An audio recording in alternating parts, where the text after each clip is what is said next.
What I have my hand on is the body bolster number 2. There's one for each truck. They are the same. They were manufactured by us at the same time. The originals were very badly rusted, and we ended up having to replace the bottom cord and the top part and all the bolts. This center casting required some welding, but otherwise it was okay.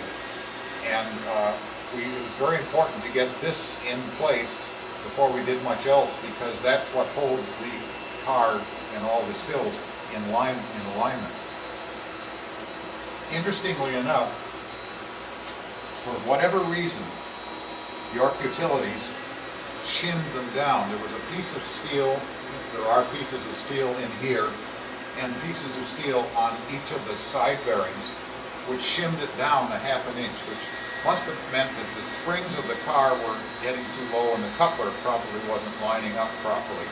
So they stuck them in there. Now it has the effect of, if you look closely right here, you can see that the end of this casting is meant to go around this and hold this in place. Well, it doesn't do that now because of the shim that we put back, because that was there, and you're just depending on the friction of the bolts to do it. Now, having said that, we hope not to haul any trains around here very much anyway, so hopefully it will work, and it did for the Atlantic shoreline. And everything is really tight, and it may have to be tightened up again after we do a little bit of moving the car. So this is now done. This whole end is framed solidly.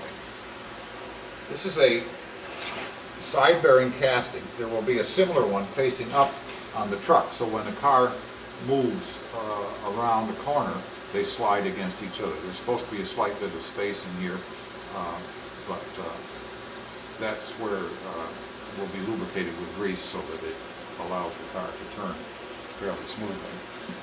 The car is sitting on what we call car body hoists, car body horses, some of which we made here and some of which we got from the MBTA years ago. The car is very solidly mounted. We will change their position fairly soon once we've got the wiring in place, because we're going to need, once we've got the work done out here, because we're going to need to get at things on the inside, which means we'll probably block it under these, because that would be nice and level. One of the things we do with the car is we put a level on everything, so we build it like a house, so that once we get it level, we can measurements will be easy to take.